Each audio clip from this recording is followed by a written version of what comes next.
दतिया विधानसभा उपचुनाव की 3 अगस्त को होने वाली मतगणना से पहले कांग्रेस में अंदरूनी कलह खुलकर सामने आ गई है। कांग्रेस प्रत्याशी कुंवर घनश्याम सिंह और पूर्व विधायक राजेंद्र भारती के बीच जुबानी जंग तेज होती हुई नजर आ रही है। दोनों नेताओं ने एक दूसरे के ऊपर गंभीर राजनीतिक आरोप लगाए हैं, जिससे जिले की राजनीति में नई हलचल पैदा हो गई। आपको बता दें कि विवाद की शुरुआत उस वक्त हुई जिसमें पूर्व विधायक राजेंद्र भारती ने कहा कि घनश्याम सिंह हमारी बनाई हुई राजनीतिक पिच पर बल्लेबाजी कर रहे हैं। इस बयान के बाद कांग्रेस प्रत्याशी घनश्याम सिंह ने एक चैनल से बात करते हुए कहा कि राजेंद्र भारती पर चुनाव के दौरान पार्टी के खिलाफ काम करने, बीजेपी नेताओं से मिलकर भीतरघात करने और आर्थिक लाभ लेकर कांग्रेस को नुकसान पहुंचाने के गंभीर आरोप लगाए। घनश्याम सिंह ने दावा किया है कि राजेंद्र भारती के प्रभाव वाले कार्यकर्ता चुनाव में कांग्रेस के पक्ष में सक्रिय नहीं रहे, जिससे पार्टी को नुकसान हुआ। उन्होंने ये भी आरोप लगाया कि बीजेपी की तरफ से आर्थिक सहयोग लेकर उनके समर्थकों के माध्यम से धन वितरण करवाया गया। हालांकि इन आरोपों के समर्थन में उन्होंने कोई सार्वजनिक साक्ष्य पेश नहीं किया। उन्होंने कांग्रेस नेतृत्व से मांग की है कि पूरे मामले की जांच करके राजेंद्र भारती के खिलाफ अनुशासनात्मक कार्रवाई करते हुए उन्हें पार्टी से निकाल देना चाहिए। इन आरोपों पर पूर्व विधायक राजेंद्र भारती ने भी तीखा पलटवार किया। उन्होंने कहा कि बीजेपी से साठगांठ के आरोप पूरी तरह निराधार हैं।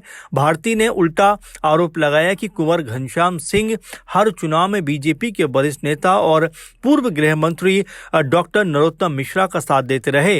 उन्होंने दावा किया कि उनके पास इसके पर्याप्त सबूत हैं, जिन्हें आवश्यकता पड़ने पर पार्टी आलाकमान के सामने पेश किया जाएगा। राजेंद्र भारती ने यह भी कहा कि दतिया में कांग्रेस की राजनीति जमीन संघर्षशील कार्यकर्ताओं ने तैयार की है और आज उसी का लाभ उठाया जा रहा है। गौरतलब है, राजेंद्र भारती की बैंक धोखाधड़ी से जुड़े मामले में उनको दोषी पाए जाने के बाद उनकी विधानसभा सदस्यता समाप्त कर दी गई थी। इस कारण दतिया विधानसभा सीट के ऊपर उपचुनाव कराया गया।